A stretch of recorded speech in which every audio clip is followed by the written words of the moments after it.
Упущений много, отсутствие оперативности, я бы даже сказал, сопричастности этому бедствию.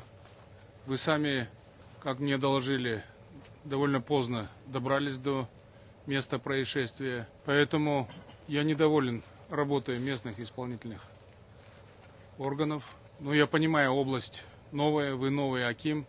Только из этих соображений я объявляю вам просто выговор сегодня. А так, в принципе, за такие вещи нужно сходу увольнять. Мы потеряли 14 человек. Вы что, шутите, что ли? Причем при исполнении служебных обязанностей. Сейчас ваша задача вместе с правительством взять на контроль исполнение всех обещаний, которые я дал нашим гражданам пострадавшим.